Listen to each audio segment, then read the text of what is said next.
MMA is unpredictable at the best of times. When we compare styles, it usually gives us an idea how fights are going to play out. Yet from time to time, we're left bamboozled with bouts taking unexpected turns that were definitely not part of the script. Whether it's an underdog pulling off the impossible, freak injuries, insane comebacks, or buzzer-beating knockouts, today we'll be exploring it all. I'm Noel, you're watching Fight Game Insider, and this is 10 unexpected fight outcomes. Number 10. Magomed Ankalaev versus Paul Craig. When the Scottish grappling expert Paul Craig decided to take a fight against the hype train that was Magomed Ankalaev, many fans thought he was crazy. The Russian entered the fight as an undefeated professional with a record of 9 wins and 0 losses when he made his UFC debut against Craig back in 2018. Ankalaev dominated most of the fight, pressuring the Scotsman with clean striking, takedowns, and plenty of top control. He badly hurt Craig with a body kick in the first round, and the beating continued for the remainder of the bout. Yet the packed O2 Arena in London would soon bear witness to one of the wildest submission victories in the history of the UFC. With just 5 seconds left in the third and last round, Craig managed to lock up Ankalaev in a tight triangle choke, forcing the Russian to tap with just 1 second left. Ouch, that one's gotta hurt the ego. Thankfully for Ankalaev, this didn't dampen his spirit and he'd go on to put together a nice win streak.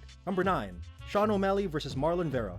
When Sean O'Malley shared the octagon with Marlon Cheeto Vera at UFC 252, he was riding a hype train that dated back to the Dana White Contender Series. By this fight, he'd amassed an undefeated record of 12 wins and 0 losses with a bunch of promise in the sport. Many experts assumed he'd make short work of Cheeto due to the height and reach advantages coupled with his lethal striking. O'Malley started strong in the first round with a measured performance. However, disaster would soon strike for the rising star as Cheeto landed a kick which penetrated the pineal nerve on Suga's leg. Unfortunately for O'Malley, this resulted in limp leg or drop foot as some know it as, meaning that he couldn't walk or put any weight in the affected limb. Cheeto was able to capitalize and finish the Suga show by TKO in the first round. To this day, Sean refuses to deem it a loss as he wasn't outmatched by his opponent, instead victim to very unfortunate circumstances.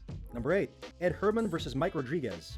Mike Rodriguez took on Ed Herman at the UFC Fight Night in Las Vegas in 2020. As the fight progressed, it became clear Rodriguez had the upper hand over his opponent. Come the second round, Mike landed a huge knee to the stomach of Herman from a clinch, forcing his opponent to drop to the ground. As Rodriguez went in for the kill, hoping to finish the wounded Herman, his opponent appealed to the ref for a low blow that never actually occurred. Yet the referee in charge gave him several minutes to recover. To the anger of Rodriguez, he lost the dominant position and Herman was able to recover from the completely legal knee. To make matters worse, during a sequence where he almost got the finish again, Rodriguez would find himself in a tight Kimura submission, which unfortunately forced a tap. The fight went on to cause a fair deal of controversy, with Rodriguez appealing his loss on several occasions. This came to no avail, but he did seem in good spirits about it when interviewed over the following weeks. Number 7. Kamaru Usman versus Leon Edwards. Often considered one of the most highly anticipated rematches of recent years, Kamaru Usman, one of the welterweight GOATs, finally met Leon Edwards for the second time at UFC 278. The fight started in favor of the Brit who scored an early takedown, the only official takedown Kamaru was subject to throughout his career at that point. Edwards then transitioned from mount to take the champ's back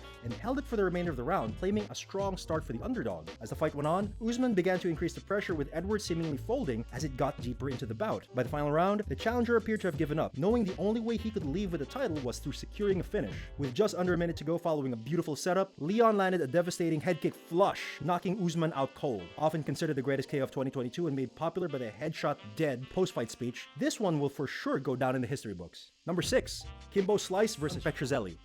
Generally, the result of a single fight isn't enough to sink a promotion, yet that's precisely what happened in the case of Kimbo Slice versus Petrielli.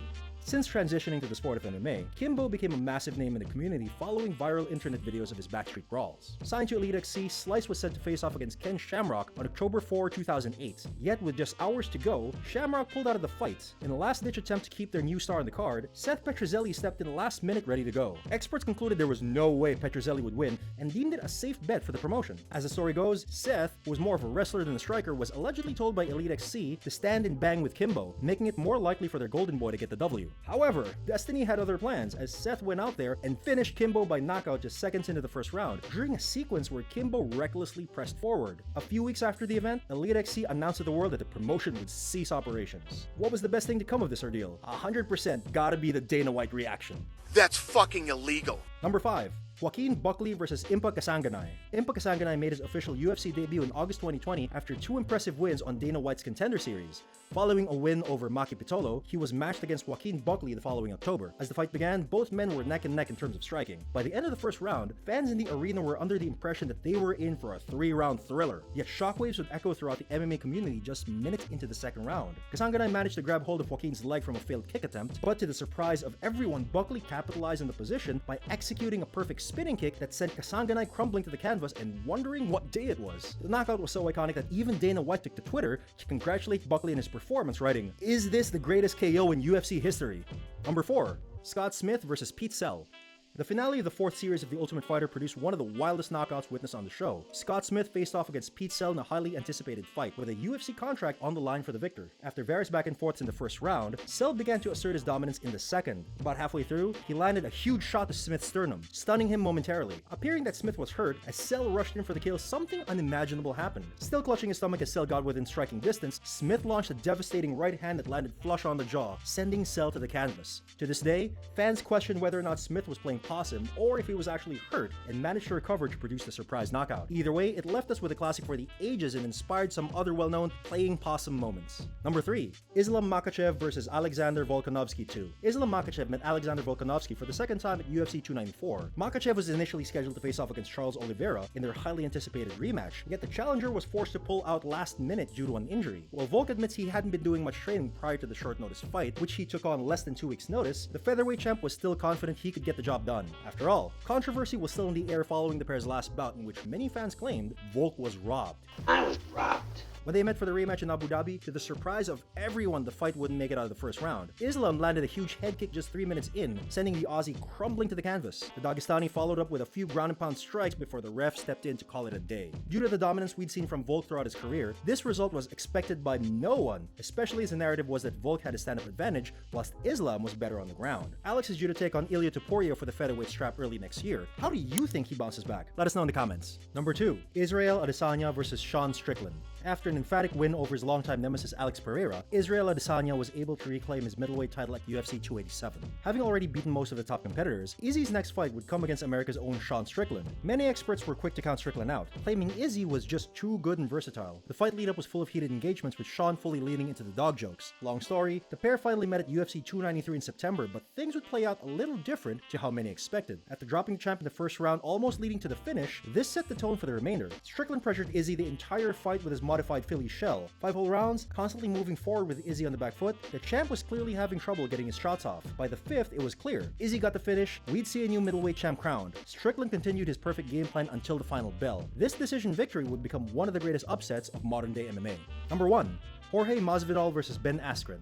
Ben Askren came out of retirement and joined the UFC after a successful career in which he became the welterweight champion of both Bellator and one championship. He was welcomed to the UFC by Robbie Lawler and went on to finish the veteran with a bulldog choke at UFC 235. However, this wasn't without controversy, as when he let go, it seemed Lawler was still all there. Originally planned to match up with surging star Darren Till, these plans were ruined when Jorge Masvidal knocked the Scouser out cold in front of his home crowd. In turn, Askren and Masvidal were then scheduled to meet at UFC 239. The lead up to the fight saw both men exchange heated words on several occasions. The bad blood was clearly real, which only built anticipation for October 26, 2019. As the pair stared at each other from across the octagon, no one could have imagined what would happen next. As soon as the bell rang, Masvidal dashed across the canvas to meet Askren in the middle and landed a huge flying knee that flatlined his opponent. Become the new fastest knockout in UFC history, Askren was out cold in less than 5 seconds. Masvidal followed up with a few ground strikes before the referee stepped in. When asked about the final strikes landed, Masvidal claimed they were super necessary, bearing witness to the beef that existed between the two fighters. I saw some criticism. People say the punches weren't really necessary. Maybe they were super necessary.